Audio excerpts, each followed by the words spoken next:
कभी सोचा है कि जब ईमान को इसकी आखिरी हद तक आजमाया जाए तो क्या होता है? आज हम एक ऐसे ही खानदान की कहानी सुनेंगे, एक ऐसी कहानी जिसमें फाके थे, एक गैर मुतज़लज़िल यकीन था और फिर एक ऐसा इनाम मिला जिसने पूरे मुआशरे को सोचने पर मजबूर कर दिया।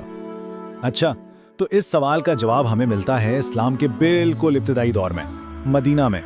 चलें जरा उस वक्त में चलते हैं जहां हमें नाकाबिल यकीन मुश्किलात भी नजर आएंगी और एक बहुत बड़ा मौजज़ा भी। तो कहानी शुरू होती है रमज़ान के मुबारक महीने से। जाहिर है ये रोज़े और इबादत का वक्त है, लेकिन पैगंबर की बेटी फातिमा के घर का आलम यह था कि सहरी के वक्त दस्तरखान पर सिर्फ पानी था और कुछ नहीं। अब सोचें, भूख है लेकिन उसके बावजूद ईमान जरा भी नहीं डगमगाया। वो इस मुश्किल को भी अल्लाह की रहमत ही समझ रही थी। और ये तकलीफ सिर्फ एक लम्हे की नहीं थी।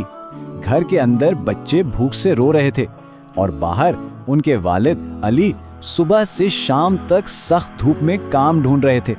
ये सब्र का एक बहुत ही कड़ा इम्तिहान था। और पता है, दिन भर की इतनी मेहनत के बाद हाथ में क्या आया? सिर्फ मुट्ठी भर खजूरें। बस यही था वो सब कुछ जिससे उन्हें अपना रोजा खोलना था। लेकिन कहानी यहाँ खत्म नहीं होती। असल में उनकी सखावत का सबसे बड़ा इम्तिहान तो अभी बाकी था, और ये इम्तिहान अगले 2 दिनों में एक बार नहीं बल्कि 2 बार सामने आने वाला था। जरा सोच कर देखें, लगातार 2 दिन, बिल्कुल इफ्तार के वक्त जब वो अपना रोजा खोलने ही वाले थे, उसी वक्त दरवाजे पर कोई जरूरतमंद आ गया और दोनों बार एक लम्हा सोचे बगैर उन्होंने अपना सारा खाना उसे दे दिया और खुद सिर्फ पानी से रोजा खोला।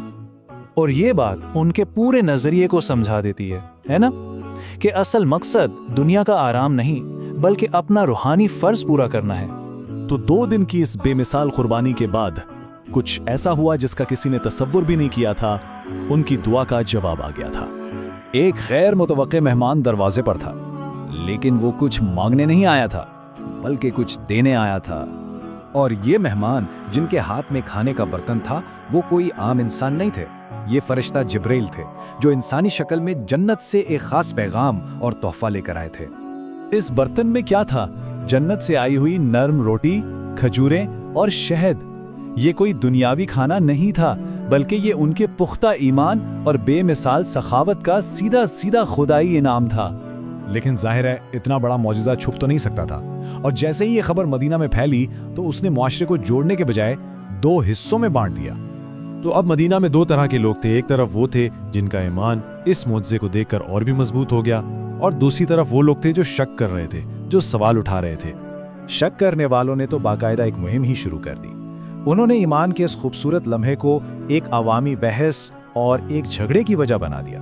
जब ये बहस और झगड़ा बढ़ने लगा तो आखिरकार बात पैगंबर मोहम्मद तक पहुंची। अब उन्हें खुद आगे आकर इस शक को खत्म करना था और सबके सामने सच्चाई रखनी थी। तो उन्होंने बहुत ही जबरदस्त और मंतकी सवाल से बात शुरू की। उन्होंने इस मौजज़े को एक ऐसे वाक़े से जोड़ा जिस पर सब पहले ही ईमान ला चुके थे। यानी उन्होंने ये वाज़े कर दिया कि ये कोई आम वाक़या नहीं था, बल्कि ये फातिमा के बुलंद रूहानी मर्तबे के लिए एक एजाज़ था। ये अल्लाह की तरफ से उनकी कद्र व मंजिलत की एक निशानी थी। और फिर उसके बाद उन्होंने कुरान की एक आयत तिलावत की ताकि अल्लाह का कलाम ही इस बात की हतमी तस्दीक बन जाए।